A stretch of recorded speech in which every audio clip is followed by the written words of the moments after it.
My son tried to poison me with a bowl of soup at my favorite restaurant. I watched him grin as my throat constricted. I watched him back away as I collapsed. He had planned everything: the dinner, the timing, even the time I would die. What Preston didn't know was that my best friend sitting next to him held something that could save my life, that I would survive, that his younger brother would find what he had hidden.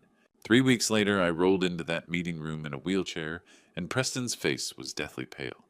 They thought the old man was dying. They were wrong. What happened next ruined it more than any poison. Comment your location below while I tell you what happened that night at Le Jardin Secret. Because this story gets darker than you think, and I need to know someone's actually hearing this. The first spoonful tasted like triumph. Rich truffle oil pooled across my tongue, earthy mushrooms melting into cream, so perfect it belonged in dreams. Around the table, 7 faces glowed in candlelight. My sons Preston and Simon Preston's wife, Gwendolyn, my oldest friend, Jim Wells. Le Jardin's secret had outdone itself. Wesley Grant, the manager, had personally seated us in the private room upstairs, all mahogany and crystal. To the golden sun, someone said, raising a glass toward Preston. My eldest beamed his prosecutor's smile, cutting sharp across the table. 50 cases won. The Philadelphia DA's office practically salivated over his Senate run next year. Jim sat beside me, swirling his wine. 25 years of friendship had taught me to read his silences. Tonight he looked worried. I'd asked him here for a reason. I needed someone I could trust. He'd agreed without questions, the way good friends do. I lifted my spoon again. That's when the burning started. Not the pleasant warmth of good cognac. This was different. Wrong. My throat began to tighten, invisible hands wrapping around my windpipe with methodical precision. The spoon clattered against china. Jim's eyes sharpened immediately. Greg. His doctor's instinct kicked in. What's wrong? I tried to answer. Couldn't. My airways were collapsing like a condemned building, imploding floor by floor. The room tilted. Someone screamed, Gwendolyn, cutting through chaos. I saw my hands clawing at my collar, saw the white tablecloth rushing up, then the floor, hard, cold. Dad! Simon's voice cracked with panic. His face appeared above mine, suddenly 12 years old again. His hands fumbled at my tie. Someone call Simon. Jim's command cut through like a blade. Already on his knees beside me, one hand checking my pulse, the other reaching into his jacket. You call 911 right now. Anaphylactic shock. Le Jardin's secret Rittenhouse Square. Go. Through narrowing vision, I saw Preston. Standing. Not kneeling like Simon and Jim. Just standing there 3 feet back, hands loose at his sides. His face wore an expression I'd seen 1,000 times. In federal court, a defendant whose alibi just collapsed. Disappointment. Not horror. Not panic. Disappointment. Everyone back. Jim's hands moved with practiced precision. Cold press of an auto-injector against my thigh. Greg, this is going to hurt. He'd brought an EpiPen. He knew my shellfish allergy. He'd been my physician since before Catherine died. The thought of her flickered through my oxygen-starved brain. The needle punched through my slacks. Epinephrine flooded my system like liquid lightning. For 5 horrible seconds, nothing changed. The vice squeezed tighter. Then a hairline crack. Air, not enough, but something. Breathe slowly, Jim murmured, hand steady on my shoulder. Paramedics are coming. But I wasn't looking at Jim anymore. I was looking at Preston, my golden son. He'd moved closer now, face rearranging itself into concern, but I'd seen that first expression. That flicker of frustration when the EpiPen worked. When I didn't die. Sirens wailed, growing louder. Footsteps thundered upstairs. Paramedics burst through, professional and efficient. Blake Anderson, our waiter, stood frozen against the wall. Olivier Dupont, the chef, appeared in the kitchen doorway, face ashen. 62-year-old male, anaphylactic shock. 1 dose, epi 4 minutes ago.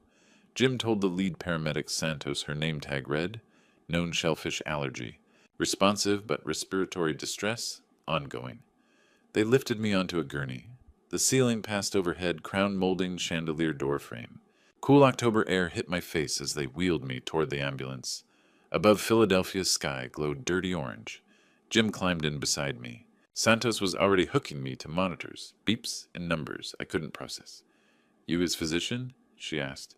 25 years, Jim said. His hand found mine. The doors started to close.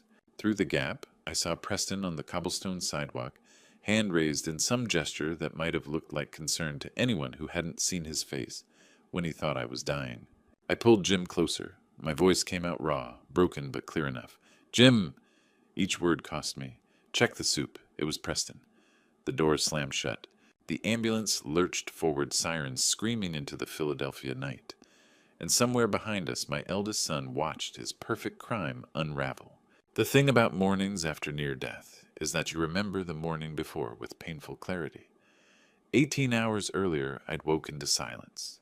That's what I missed most about Catherine the Sounds. Her slippers shuffling across hardwood, the clink of her spoon against her coffee mug, the rustle of newspaper pages she'd already read, but pretended not to, so I could discover the crossword myself. The Rittenhouse brownstone we'd bought 35 years ago felt too large now, its 4 stories echoing with absence. I stood at the kitchen window watching October light gild the brick facades across the street. My coffee had gone cold. The Philadelphia Inquirer lay folded on the counter, headlines I couldn't bring myself to read. Politics, corruption, the usual betrayals. Catherine's photo sat on the windowsill where I'd placed it 8 years ago, right after the funeral. 54 years old in that picture, laughing at something I'd said at Simon's college graduation. Brain cancer had stolen her 2 years later in 2016. The boys had been 27 and 32, too young to lose their mother, too old for me to shield them from the grief.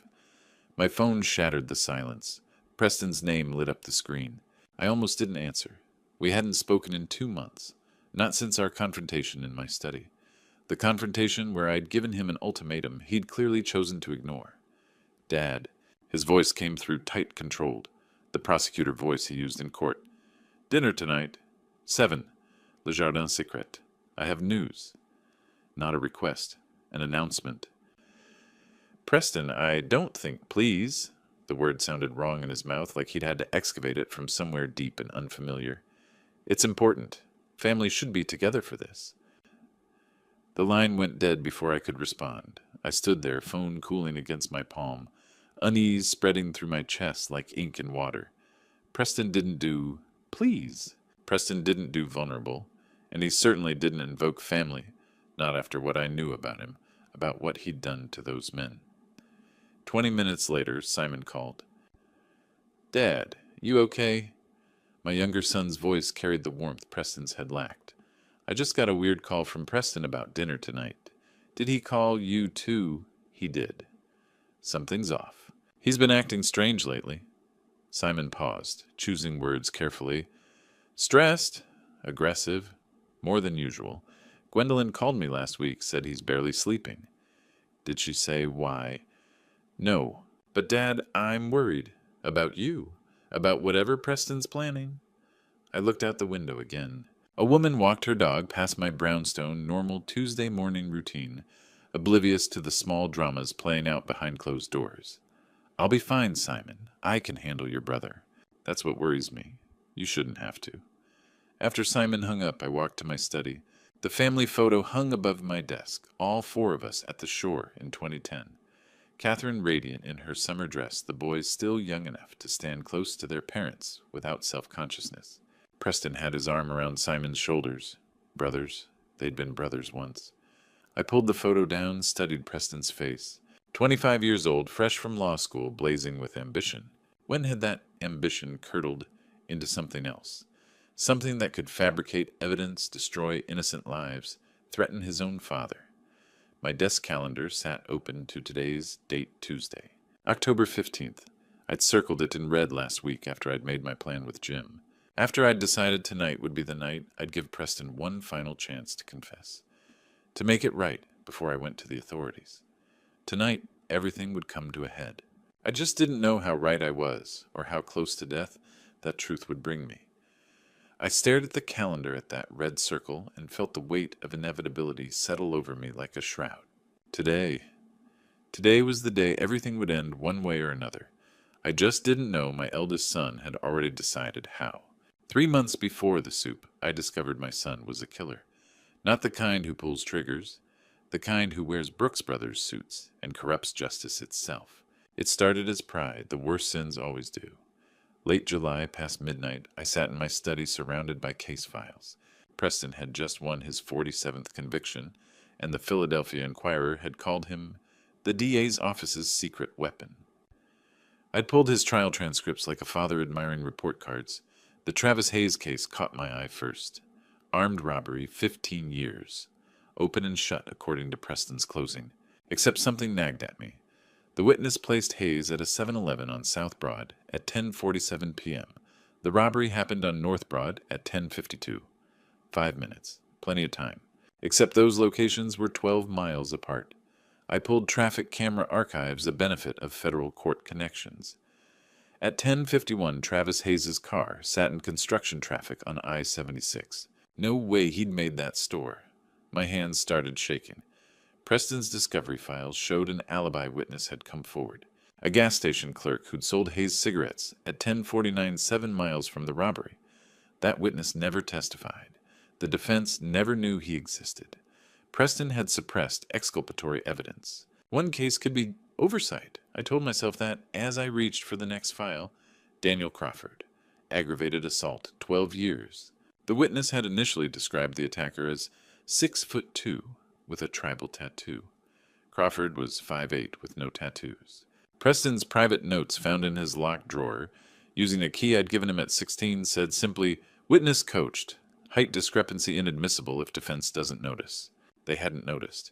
The third file confirmed it. Javier Reyes. Drug possession, 10 years. The search warrant listed the wrong address, an error making the evidence inadmissible. Preston had filed a corrected warrant 3 days later, backdated the paperwork, buried the original. I found it paper-clipped to the back of a motion. His post-it note, "Original keep for insurance." Insurance? He'd known it was wrong. I pulled up the Department of Corrections database. His mother had written the warden, "My son was innocent." He told me every day. I should have believed him. Javier Reyes, still incarcerated.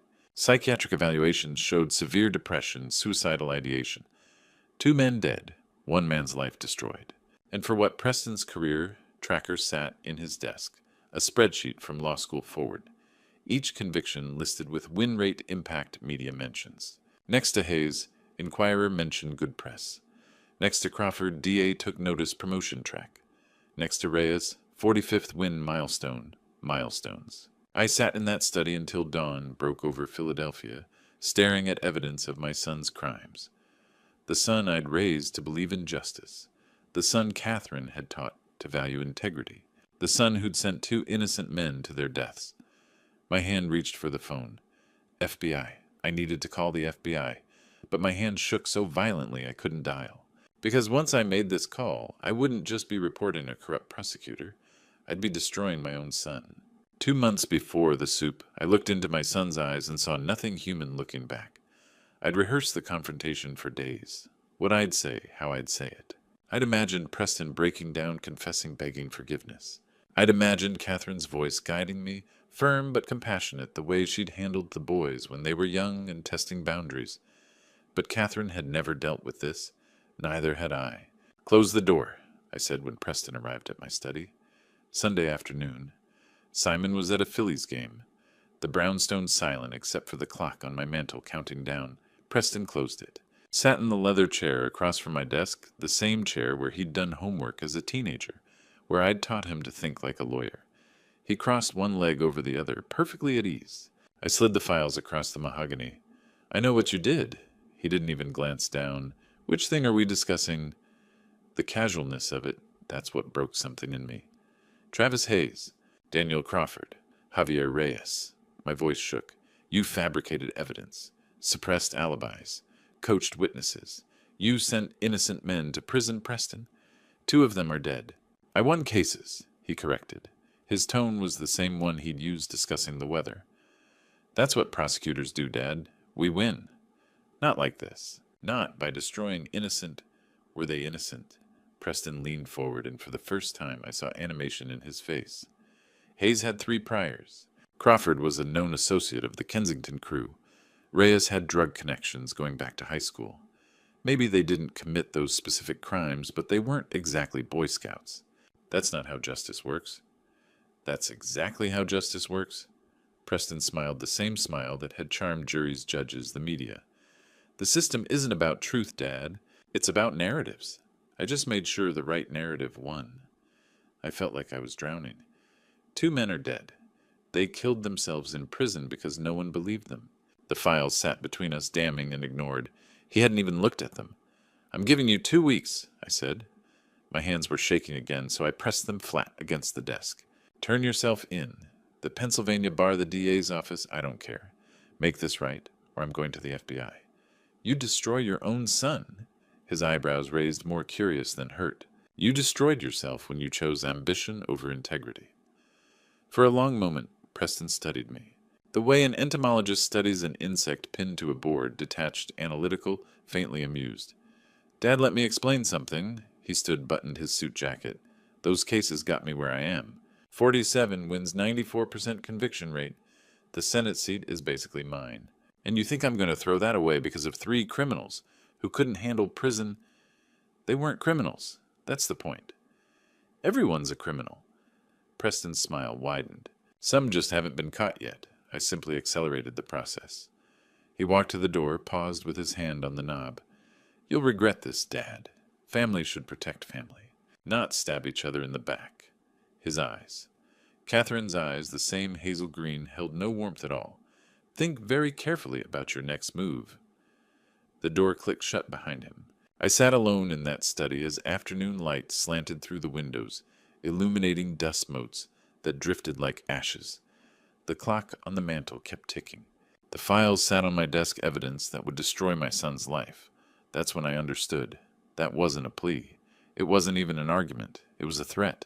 1 month before the soup, I cut Preston out of half his inheritance. Edmund Finley's office sat in a converted townhouse on Walnut Street, all exposed brick and reclaimed wood, trying to make estate law feel less like preparation for death. I'd known Edmund 15 years. He'd handled Catherine's will, helped me navigate the legal maze of grief. Now I was drowning again, but in different waters. Greg, are you certain? Edmund's hands hovered over the document. This kind of change will cause conflict. That's the point. The old will lay between us, dated 2018. Simple, straightforward, 50-50. Split. Preston and Simon each getting $13.5 million. Fair. Equal. The way parents love their children. But I'd raised a monster. Fair didn't apply anymore. New distribution, I said. 30% to Preston, 8.1 million. 70% to Simon, 18.9. Edmund's pen scratched across legal paper. And the conditional clause. If Preston is convicted of any felony, his share is forfeit. Everything goes to Simon. Greg, write it. Edmund's jaw worked. He'd been a defense attorney before estates. He understood what I was saying. That I expected my son to be arrested. That I was writing my eldest out of my life permanently. You could wait. See how this plays out.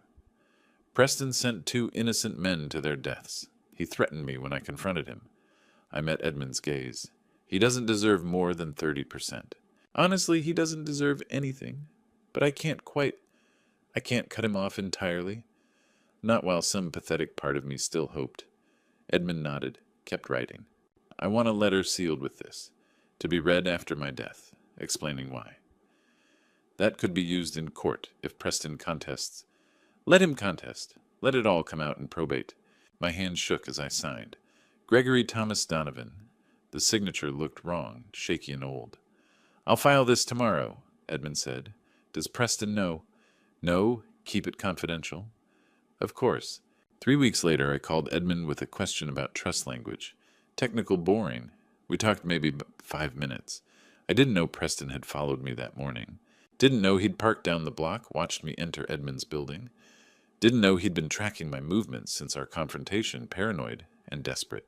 Didn't know he was sitting in his Mercedes across the street when I made that call close enough that his phone, still on my family plan, picked up Edmund's name on caller ID. Didn't know he'd recorded every word through Bluetooth. Preston sat in that Mercedes engine off October sun, beating through the windshield. He played the recording back twice. Edmund's voice, crystal clear. Yes, the new will is filed. 30% to Preston, 70% to Simon with the felony conviction clause. His hands tightened on the steering wheel until knuckles went white. He cut me to 30%. Preston's voice barely above a whisper. After everything I've achieved... He looked at the phone in his hand, at his reflection in the rearview mirror, at the future crumbling. You'll pay for this, Dad. His finger hovered over the delete button. Evidence gone in one tap. You'll pay for every single thing you've taken from me. The recording vanished, and Preston started planning. 1 week before the soup, I set a trap. My study felt smaller that Tuesday afternoon, walls pressing in with the weight of what I was about to do. Outside, Philadelphia moved through October routines. Leaves turning students heading to classes, the city oblivious to the small war inside one Rittenhouse brownstone. I picked up my phone, stared at Jim's number before calling. Greg, immediate concern. Everything okay? Jim, I need your help with something serious. Silence. Then, I'm listening. It's Preston. The words caught. He's committed crimes. Evidence tampering, suppressing alibis. 2 innocent men are dead because of him. Jesus, Greg. I confronted him 2 months ago. He refused to turn himself in. Threatened me, instead. I looked at Catherine's photo. I'm planning a dinner. Friday. I need you there as a witness. A witness to what? I don't know yet. Maybe nothing. Maybe everything. I gripped the phone tighter. I changed my will last month. Cut his inheritance. He found out. And Jim, he's desperate. The line went quiet. You think he might try something at the dinner? I need someone there I can trust absolutely. I'll be there. No hesitation. And Greg, I'm bringing an EpiPen, just in case. Jim, your shellfish allergy is severe. If Preston might... He didn't finish. I'm bringing it. After we hung up, I sat in fading light for 10 minutes, then made the second call. Ramirez? Gruff, impatient. Victor, it's Gregory Donovan. Judge Donovan. His tone shifted. We'd worked cases together on the federal bench. Been a while. I need to report potential crimes by a prosecutor in your jurisdiction. Papers rustling. I'm listening. I laid it out. 3 cases, fabricated evidence. Travis Hayes and Daniel Crawford dead by suicide. Javier Reyes still imprisoned. Preston's notes proving he'd known. That's serious, Judge. You have proof. Files, notes, everything. But Victor, he's my son. I'm giving him one last chance. Dinner tomorrow night. A chance to confess before I bring everything to you officially. You're not going in wired, no. But my physician will be there, Dr. James Wells. If anything happens, he'll contact you immediately. Ramirez exhaled slowly. Judge cornered animal's bite. If Preston knows you're on to him, I know the risks. Do you because I've seen what people do when their lives are about to implode? I know my son. Do you... The question hung there ugly and necessary. Because the son you're describing doesn't sound like the son you think you know. After he hung up, I pulled up my email, drafted 3 messages. To Preston family dinner, 7 p.m., Le Jardin Secret. Time we talked. To Simon, please come. Important family matter. To Jim, see you tomorrow, old friend. Thank you. My finger hovered over send. Once I did this, there was no going back. Preston would know I was making a move. I hit send. The emails disappeared into the digital void. 2 plans now in motion, mine and Preston's. Only one would succeed. I just didn't know Preston had been planning for 3 weeks, while I'd been planning for 3 days.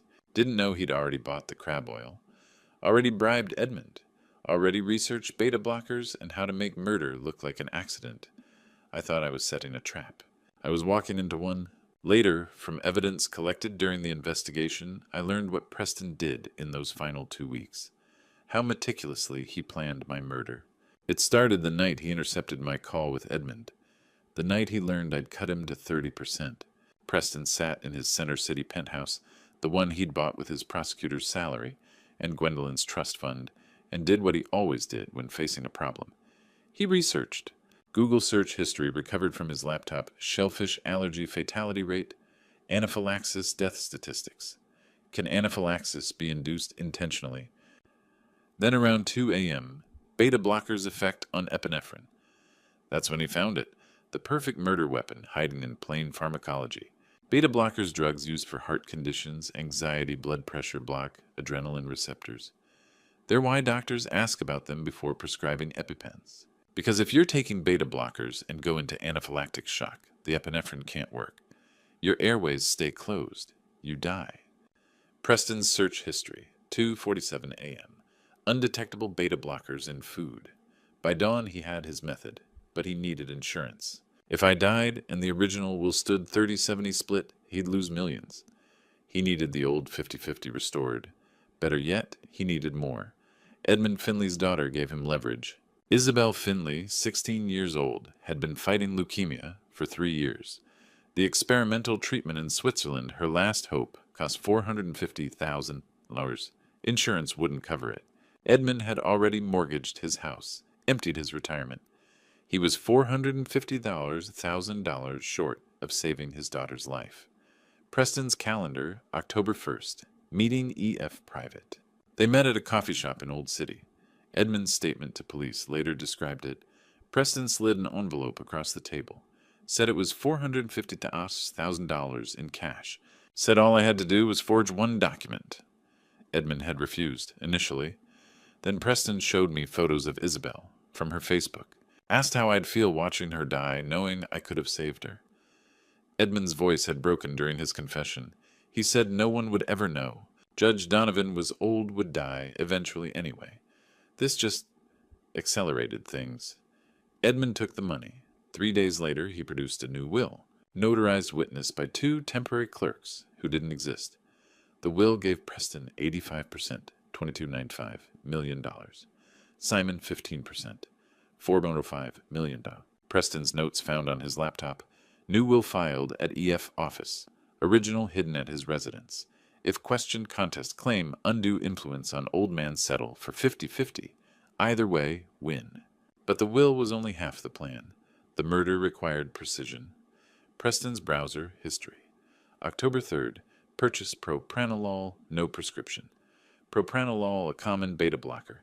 He found a Canadian pharmacy that didn't ask questions. October 8th. Crab oil extract, culinary supplier, Philadelphia. October 10th. How long does propranolol stay in system? He practiced. Dissolved the propranolol in whiskey, my drink of choice. The dosage needed to be enough to block the epinephrine, but not enough that I'd notice side effects before dinner. 30 milligrams. Slipped into my morning coffee the day of the dinner. I'd drunk it without knowing. Felt maybe slightly more tired than usual. Blamed it on stress. Preston's final search, October 15th. 6 a.m., anaphylaxis death time without treatment. Answer 12 to 15 minutes. Faster if the victim has high levels of beta blockers, preventing epinephrine from working. He had everything arranged. Edmund bribed. The fake will filed. The beta blockers purchased. He'd even confirmed with Le Jardin's secret that Chef Olivier could prepare a special soup. My father loves shellfish, but make one without. For me, I'm allergic. He'd told them he was allergic. The perfect cover. No one would suspect the son with the same allergy. All he needed was for me to show up at that dinner, and I did. Because I was planning my trap completely unaware I was walking into his. The day of the dinner arrived, October 15th, Friday. 2 men with 2 plans converged on Le Jardin's secret. One of us was trying to save his son's soul. One of us was trying to commit the perfect murder. Only one plan would succeed. I arrived at Le Jardin's secret at 6:45, 15 minutes early. A habit from 30 years on the bench controlled the room by arriving first. Except Preston had beaten me to it. He stood near the windows of our private dining room, perfectly framed, against the Philadelphia skyline, talking to Wesley Grant about wine pairings. His suit was impeccable charcoal. Tom Ford tie knotted with precision. He looked like success incarnate, like a man with nothing to hide. Dad, his smile could have sold magazines. Glad you made it. Something in his eyes didn't match his mouth. Simon arrived 10 minutes later, slightly breathless apologies tumbling out. Sorry trial ran late. He stopped when he saw my face, crossed the room and pulled me into a hug. You okay? You seem tense. Long week, I said, which wasn't a lie. Preston's been weird all day. Kept texting me asking if I was definitely coming. Simon lowered his voice. What's this about Dad? Before I could answer, Jim appeared in the doorway. Relief flooded through me so suddenly my knees almost buckled. Just seeing him there, solid, dependable Jim, made the air feel less suffocating. Jim Wells, I said to the table voice steady despite everything. Old friend, known the family 25 years. Ah, to Preston. I invited Jim. Hope that's all right. Preston's smile froze for half a second. Of course. The more the merrier. But his eyes tracked Jim like a predator, watching an unexpected variable enter its territory. Gwendolyn arrived in a swirl of perfume and nervous energy, kissing cheeks, complementing the decor. Wesley brought champagne. Blake, our waiter, distributed menus with practiced elegance. Preston stood to make a toast. To family, he said, glass-raised face radiating warmth that never quite reached his eyes. To success. To the future we're all building together. We drank. The champagne tasted like ashes in my mouth. Jim sat beside me, his presence a lifeline. Our eyes met briefly. He saw it too. Whatever was wrong with this dinner, whatever trap was being set, we both felt it tightening. Simon leaned across the table. Preston, what's the big news? You sounded urgent on the phone. All in due time, little brother. Preston's smile widened. Let's enjoy the meal first. Appetizers arrived. Oysters for Preston and Gwendolyn Fig, and prosciutto for the rest of us. The conversation flowed around surface things, Simon's latest case, Gwendolyn's gallery opening my thoughts on the upcoming election. Normal family dinner talk masking something rotten underneath. Wesley presented the soup course personally. Chef Olivier's specialty tonight, wild mushroom and truffle bisque. He's particularly proud of this batch. Sounds perfect, Preston said. Then casually, actually, if you'll excuse me, restroom. He stood headed toward the hallway where the bathrooms were located, then turned toward the kitchen instead. I watched him through the service window. Couldn't hear what he was saying, but his body language was all wrong. Leaning in too close to Chef Olivier, one hand on the man's shoulder, too intimate, too urgent. Jim noticed too. Greg, his voice quiet. Should we? I don't know, I admitted. Simon followed my gaze. What's he doing in the kitchen? Preston laughed at something Olivier said, clapped the chef on the back, started walking back toward us. I should have followed him. Should have demanded to know what that conversation was about. Should have trusted my instincts, screaming that something was catastrophically wrong. But I hesitated, because he was my son. Because some pathetic part of me still wanted to believe he wouldn't. Couldn't. Preston slid back into his seat. Sorry about that. Wanted to compliment the chef personally. 2 minutes later, Blake brought the soup. 8 bowls of perfect steaming mushroom bisque, garnished with fresh thyme and drizzled with truffle oil. 7 of them were exactly what they appeared to be. 1 had been modified in that kitchen while Preston distracted Olivier. I just didn't know which one until I picked up my spoon. I should have followed him to the kitchen. That thought would haunt me later, how close I came to preventing everything. But in that moment, with Preston sliding back into his seat, looking flushed, I convinced myself I was being paranoid. Sorry about that, Preston said, smoothing his napkin. Wanted to compliment Chef Olivier personally. Simon leaned toward me. Dad, what's going on? You look ready to bolt. Just tired. I lied. Blake appeared with 8 bowls of soup steam rising in elegant curls. The aroma of truffle and thyme filled the room. The presentation was museum-quality perfect circles of velvety bisque, garnished with microgreens and drizzled with dark oil that caught candlelight. Chef Olivier's wild mushroom truffle bisque, Wesley announced. One of our signature dishes. Blake placed the bowls with practiced precision. When he set mine down, I noticed immediately the oil on top had a slightly different sheen. Thicker, more golden than amber. Probably just the light. Different truffle oil, maybe. Preston was watching me. Not obviously, he'd turned toward Gwendolyn, but his eyes kept sliding back to my bowl. Checking. Waiting. Jim talked to Simon about the filly's voice, steady. He hadn't touched his soup yet. Neither had Simon. Dad, you're not eating. Preston's voice carried enough concern to sound genuine. Not hungry? Everyone looked at me. I picked up my spoon. Heavy silver, the restaurant's monogram etched into the handle. Actually, I wanted to... Try it first, Dad. Preston's interruption was smooth, accompanied by that smile. Chef made it special. You'll love it. The way he said special made my skin crawl. But everyone was watching, and I was tired, and some stupid instinct toward normalcy made me lift the spoon to my lips. The first taste was extraordinary. Rich, earthy umami layered with truffle depth, cream like silk. For 5 glorious seconds I thought maybe I'd been wrong. Maybe Preston really had just complimented the chef. Then my throat began to burn. Not the pleasant warmth of soup. This was chemical.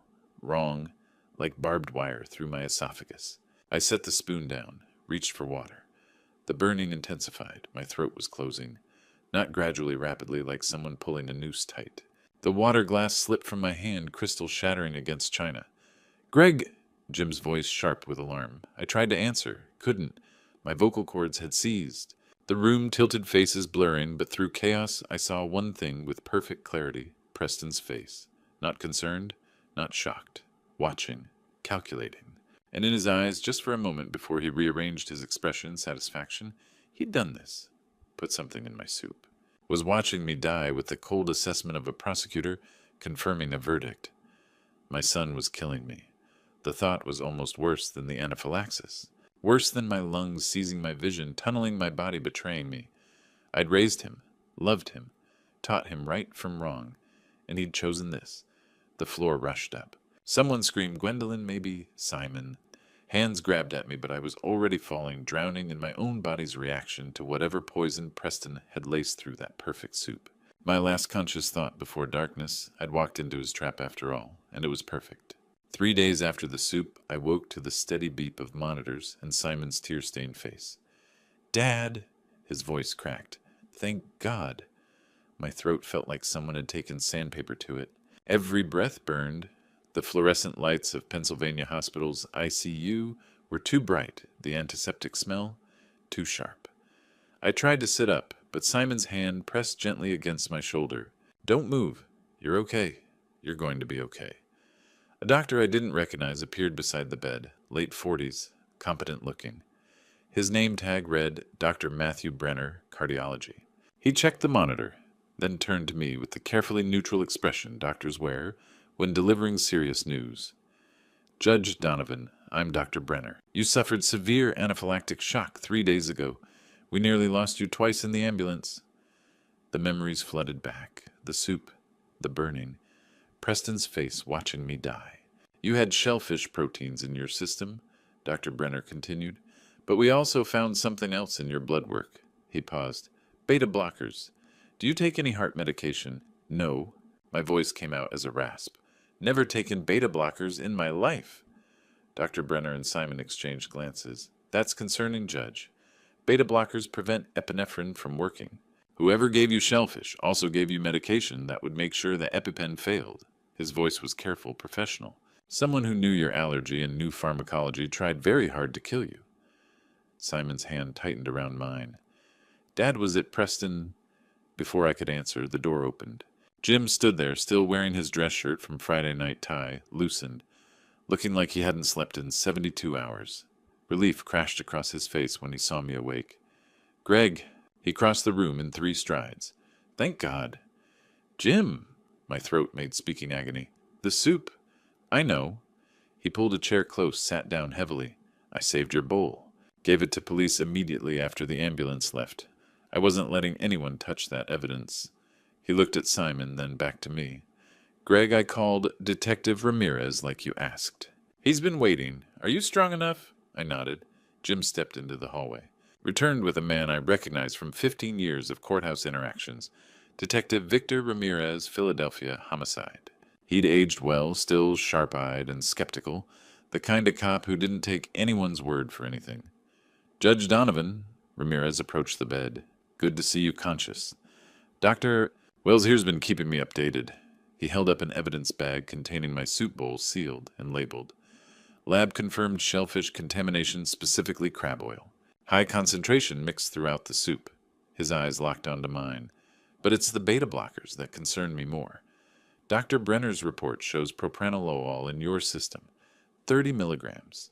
That's not accidental. That's premeditated. Where's Preston?" The question hurt to ask. Simon's jaw tightened. "Playing the concerned son. Visited yesterday, brought flowers, told the nurses how devastated he was. Asked repeatedly when you'd wake up." His voice dropped. "Dad, I don't trust him. The way he looked at you in that ambulance." "I saw it too," Jim said quietly. "That wasn't grief on his face, Greg. That was calculation." Ramirez pulled out a notepad. "Judge, I need to ask directly. Do you believe your son, Preston Donovan, attempted to murder you?" The monitors beeped steadily. Outside the room, hospital life continued. Nurses chatting, gurneys rolling, the ordinary machinery of healing moving forward. I looked at Simon, at Jim, at Ramirez. "Yes," I said, "and I can prove it." Ramirez leaned forward. "I'm listening." I need my attorney Raymond Sheffield. And detective, I need you to investigate everything Preston's touched in the last month. His laptop, his phone records his financial transactions. My voice grew stronger despite the pain. He didn't just try to kill me. There's more. Much more. Simon's face had gone pale. Dad, what else did he do? I closed my eyes. Saw Travis Hayes hanging in his cell. Daniel Crawford overdosing on smuggled pills. Javier Reyes staring at walls waiting to die. Everything, I whispered. He did everything. Simon told me what he did next, 2 days later, his voice still shaking. I couldn't just sit there, Dad. Watching Preston play the devoted son, bringing you flowers, holding your hand while you were unconscious. He'd been pacing my hospital room. I knew. I knew what he'd done. I just needed proof. So on the 5th day, while Preston was at the hospital, performing his concerned son routine, Simon drove to Preston's Center City penthouse.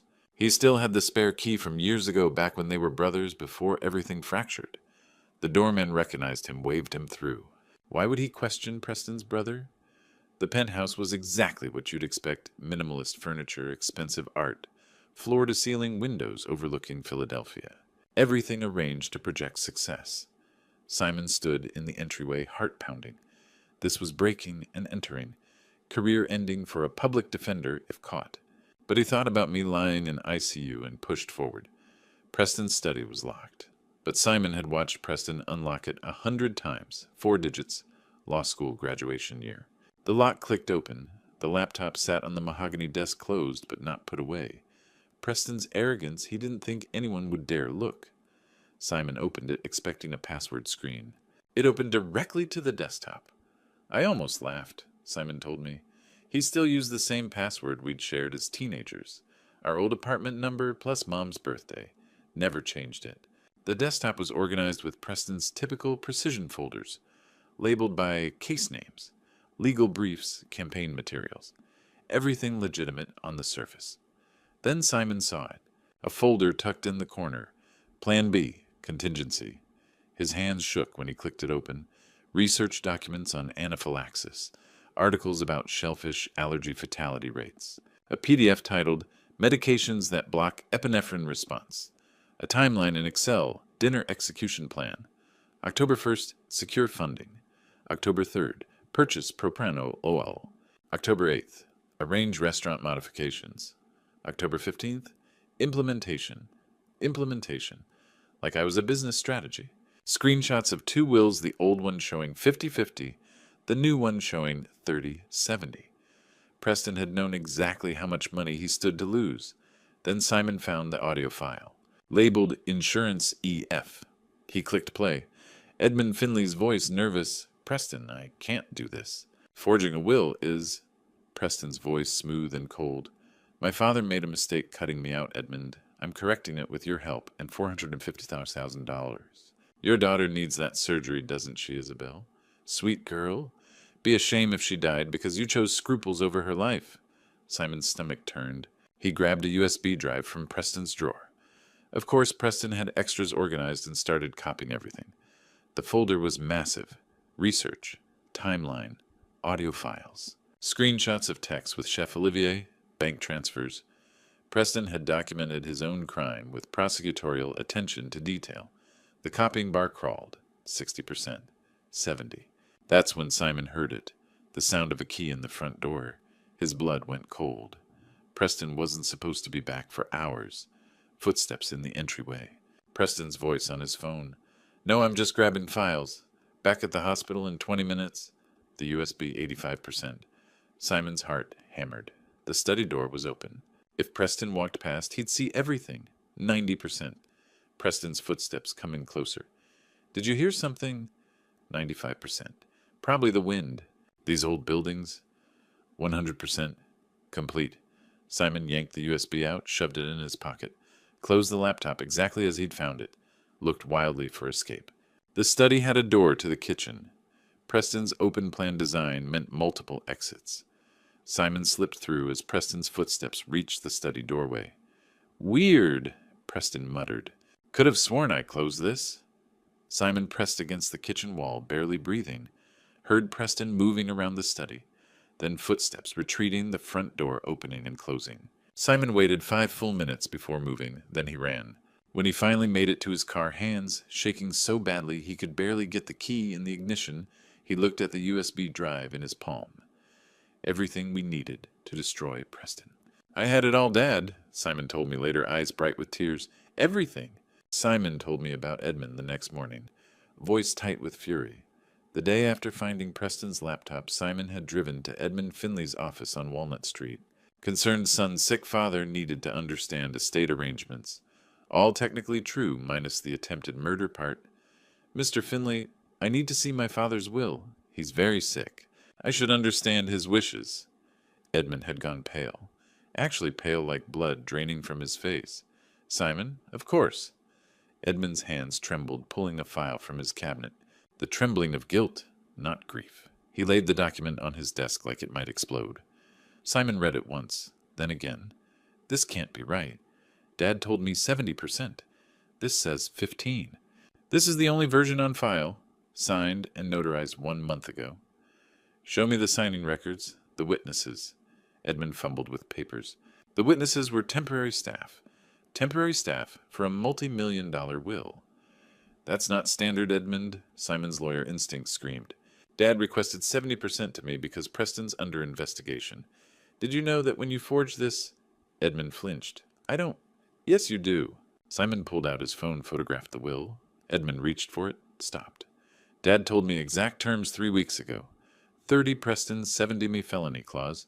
This is forgery. Simon, please. But Simon was already walking out. Photos secured Edmund's panic, confirming everything. That night, Simon came to my hospital room after hours.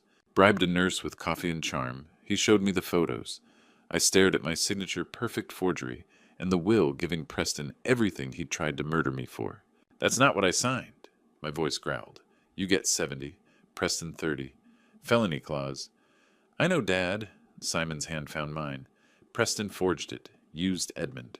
I found the audio Preston threatening Edmund leveraging his daughter's cancer treatment.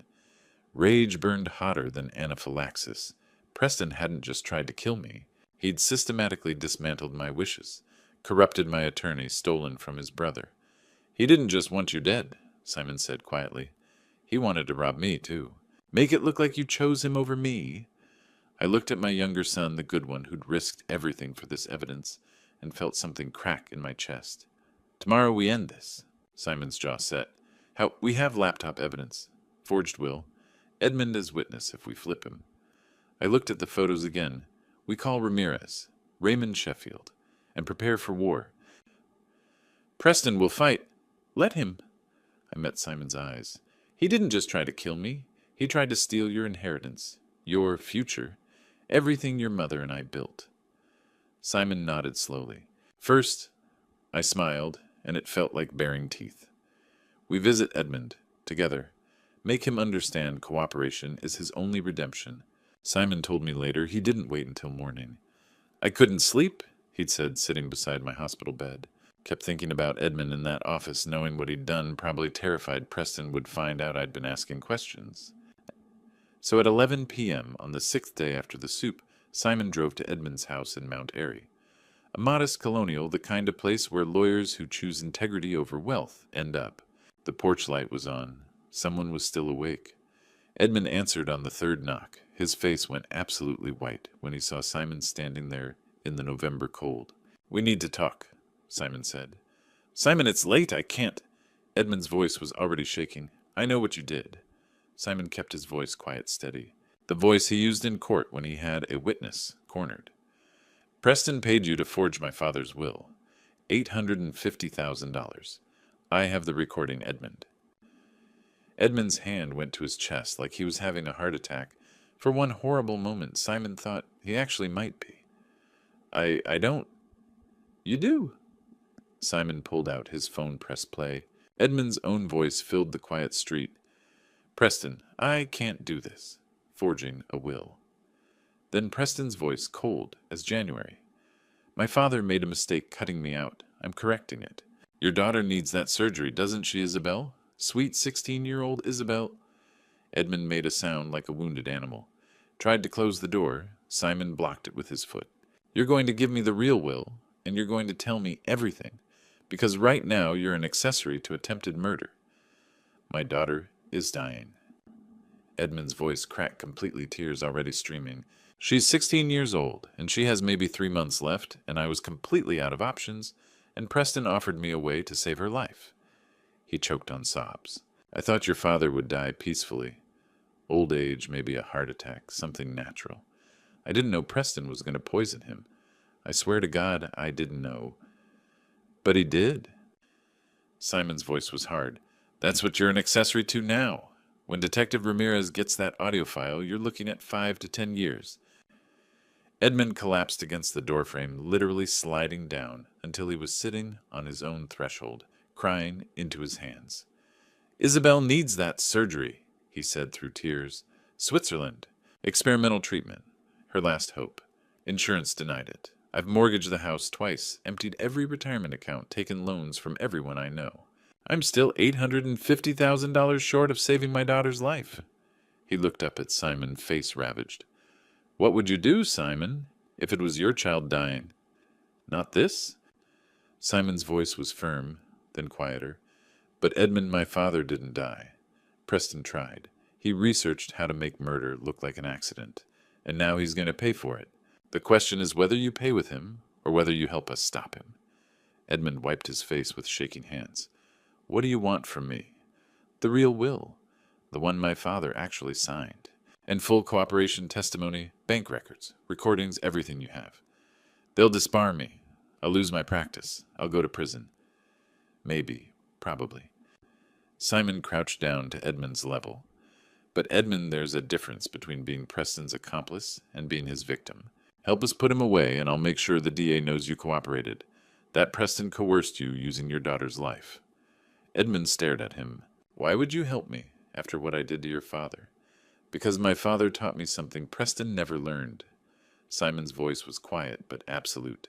Justice isn't about revenge. It's about making things right. Edmund was silent for a long moment. Then he stood slowly, like every bone hurt. The real will is in my home safe. Give me a minute.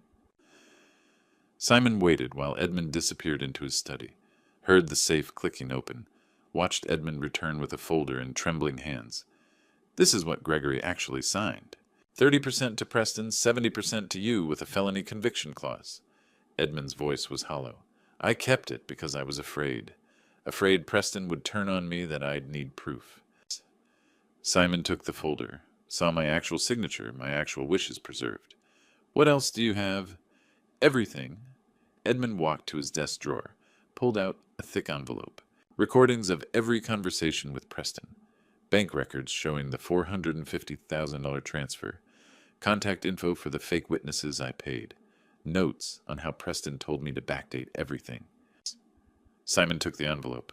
Evidence that would destroy his brother's life. Edmund! Simon's voice was careful now. How much does Isabel's surgery cost total? $850,000. Edmund's voice broke. Simon pulled out his phone, made a transfer. Everything he'd saved in 10 years of public defender work. I just liquidated my savings, my retirement fund, everything I've saved since law school. It's $400,000. He met Edmund's shocked stare. It's yours, for Isabel's surgery. Edmund's face crumpled. Simon, I can't. You don't have to. I know I don't have to. I'm choosing to. Simon's voice was firm. One condition: you testify against Preston. Full confession. Help us make sure he never hurts anyone else. But why? Edmund was crying again. After everything I've done. Because your daughter is innocent. Simon said it simply. Isabel doesn't deserve to die because her father made a terrible choice. And somewhere under all this, I think you're not a bad man. Just a desperate father who was manipulated by someone worse. Edmund stood in his doorway, evidence in one hand, his daughter's salvation in the other, and wept. 3 weeks after the soup, I wheeled myself into the mediation room at Raymond Sheffield's law firm. My hands still shook on the wheelchair control's residual nerve damage from the anaphylaxis, doctor. Brenner said. It would pass eventually, or it wouldn't. Either way, I was alive to see this through, and that was what mattered. Preston stood when I entered. Perfect charcoal suit, perfect hair, perfect expression of concerned relief plastered across his face like a mask. Dad. He moved toward me like he was going to embrace the wheelchair arms already opening. So glad you're recovering. We were all so worried. Sit down, Preston. My voice stopped him mid-step. Not loud, just flat. The voice I'd used from the federal bench when a lawyer was about to perjure themselves, and I wanted to give them one last chance to reconsider their life choices. Preston sat. The room was deliberately neutral. Raymond's largest conference room, floor-to-ceiling windows overlooking Rittenhouse Square. Morning light streaming across a mahogany table that could seat 20, but today held only 8. Simon sat to my right, his jaw set with quiet determination. Raymond beside him, leather portfolio. Open evidence organized with military precision. Jim sat behind me, present as both friend and medical witness. Detective Ramirez stood near the door, deliberately casual in his sport coat, like he just happened to be there for coffee. Gwendolyn sat beside Preston, face pale and confused fingers twisting her wedding ring. She didn't know yet. Preston had kept her in the dark all these weeks, playing devoted husband while the walls closed in. Preston's lawyer, some expensive shark named Mitchell from a Center City firm, cleared his throat, importantly. Judge Donovan, my client, is of course happy to discuss any unfortunate misunderstandings regarding the restaurant incident, but I have to say, calling this a mediation when you've clearly already made accusations. This isn't about misunderstandings, I cut him off cleanly. This is about attempted murder. Gwendolyn gasped, hand flying to her mouth. Preston's hand shot out to grip hers, the performance of shocked innocence beginning. Dad, that's insane. His voice carried exactly the right note of bewildered hurt. The restaurant made a terrible mistake with your soup. It was tragic, but to suggest that I had anything to do with you poisoned me. Each word came out clear, deliberate, measured. You put shellfish in my soup and beta blockers in my system to make sure the EpiPen wouldn't work. You planned my death meticulously for 3 weeks. Preston laughed. Actually laughed like I'd made a joke in poor taste. This is paranoid delusion, Dad. You nearly died. You're traumatized. You're not thinking clearly. Why on earth would I ever? All for $14.85 million. I let that number hang in the air like smoke. The difference between 30% and 85% of my estate. The difference between the will I actually signed and the one you paid Edmund Finley to forge. Preston's smile froze on his face. Just for a second. A micro-expression of pure panic before he caught himself. But I saw it. Simon saw it. Everyone in that room saw it. I don't know what you're talking about. The forged will, Simon said quietly, pulling a folder from his bag. The one that gives you 85% and me 15%. The one that doesn't exist in any legitimate filing. Preston's lawyer leaned forward, trying to regain control. My client has absolutely no knowledge of any forged documents. We have recordings, Raymond said, and I could hear the satisfaction in his voice. 30 years of friendship, and he'd never liked Preston. Never trusted that smooth prosecutor charm. Audio recordings of your client threatening Edmund Finley, using the man's dying 16-year-old daughter as leverage to force him into felony fraud. Preston turned to Gwendolyn, his face rearranging itself into bewildered hurt, the wounded innocent. Gwen, you know me. You know I would never... We also have your laptop, Simon said. Preston went very, very still. The kind of still that only comes when someone realizes the trap has already closed around them. I'm sorry, what... Mitchell again, trying desperately to salvage something. What laptop? Simon slid a thick folder across the mahogany table. It made a sound like a gavel falling. Preston's personal laptop, the one he keeps in his home office. The one with a folder very specifically labeled Plan B, Contingency. All the color drained from Preston's face. That's an illegal search. I used the spare key you gave me years ago, Simon said calmly, meeting his brother's eyes without flinching. The one for emergencies. Watching our father nearly die from poisoning seemed like an emergency. Raymond pulled documents from the folder with the precision of a surgeon, spread them across the table like a prosecutor laying out evidence at trial, which in every way that mattered, he was. Research on anaphylaxis fatality rates, detailed articles about beta blockers blocking epinephrine response, a timeline meticulously titled Dinner Execution Plan. Raymond's voice was clinical, devastating. Screenshots of both wills, the real one your father signed and the forged one giving you the majority. Bank transfer receipts for $450,000. and multiple audio files documenting conversations with Edmund Finley, Chef Olivier, and interestingly, a pharmacist in Toronto who doesn't ask many questions. Gwendolyn was staring at Preston like she'd never seen him before in her life. Preston, her voice came out small, broken. What is this? What did you do? It's nothing they're fabricating. They're desperate. We have everything, Preston. I leaned forward in the wheelchair, meeting my son's eyes. Every search you made on that laptop. Every file you downloaded. Every step of every crime you planned. Preston's eyes darted to the door. Detective Ramirez shifted almost imperceptibly, blocking the exit route. This is absolutely ridiculous. Preston stood abruptly, chair-scraping. You have nothing. Circumstantial evidence at best, most of it inadmissible. Sit down. Raymond's voice cracked through the room like a whip.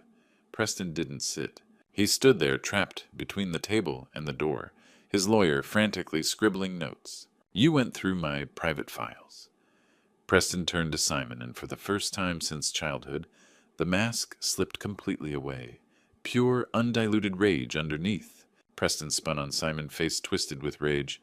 You betrayed me, your own brother. You tried to kill our father? Simon's voice stayed steady. You betrayed yourself. Raymond pressed play on the audio recorder. Edmund's voice filled the room, terrified and guilty.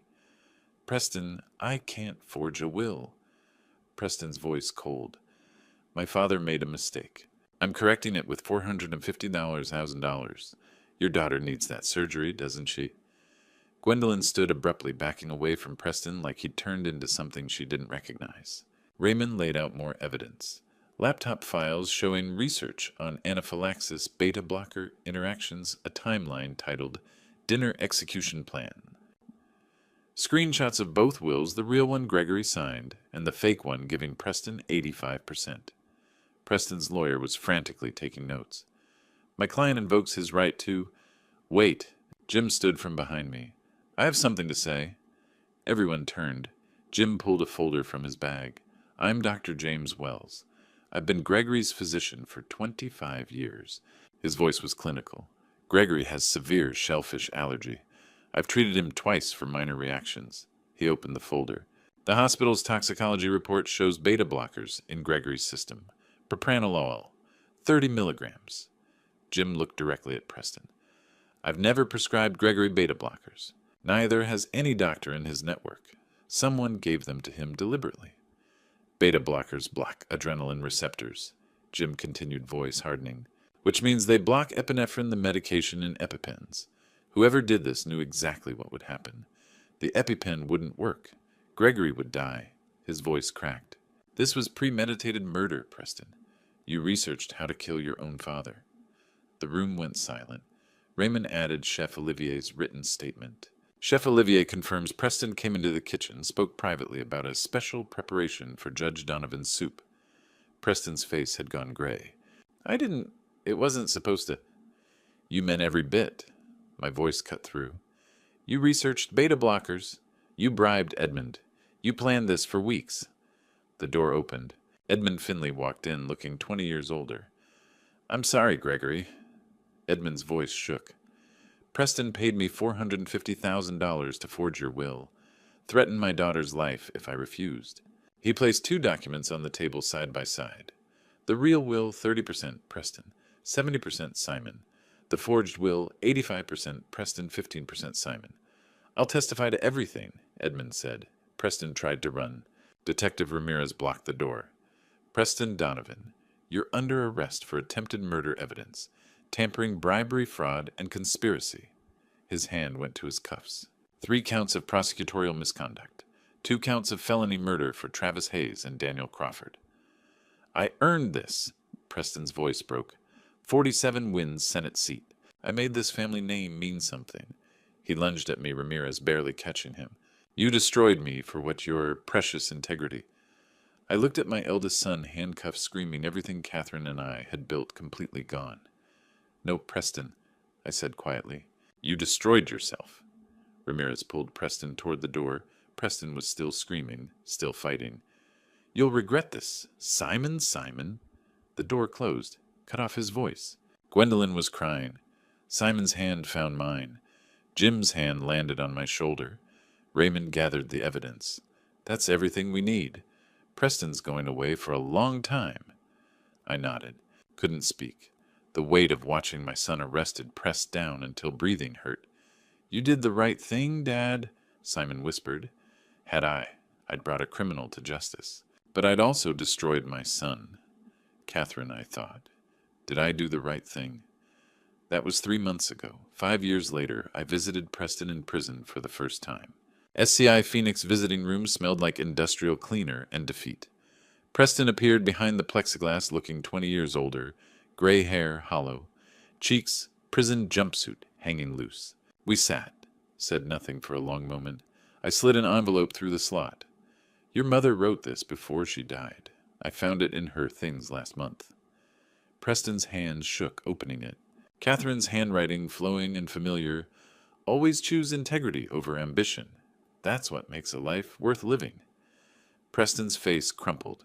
First real tears I'd seen from him in decades. Mom would have been heartbroken, he whispered. She would have. I met his eyes, but she also believed in redemption, Preston. It's not too late. Outside, Simon waited in the car. We drove to the Innocence Project office where Javier Reyes, finally exonerated after 6 years, hugged Simon with tears streaming. Simon had used his inheritance helping all 3 victim families. Travis Hayes' daughter had a college fund. Daniel Crawford's mother had care for life. Javier had his freedom. Later I stood at Catherine's grave, placed flowers. Our son became what I feared. But our other son became what you hoped. My voice caught. I think we did okay. I walked away as sun set over Philadelphia, casting everything in gold. Some families can't be saved. But justice, true justice, transcends blood.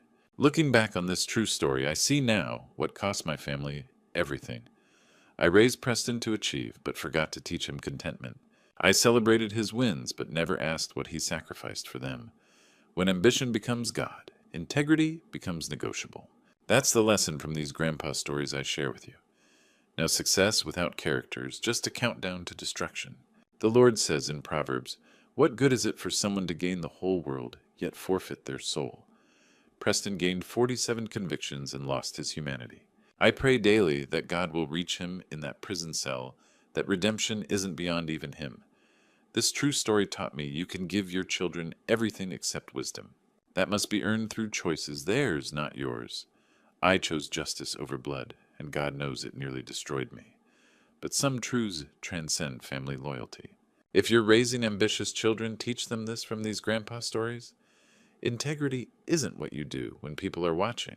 It's what you do when nobody will ever know except God.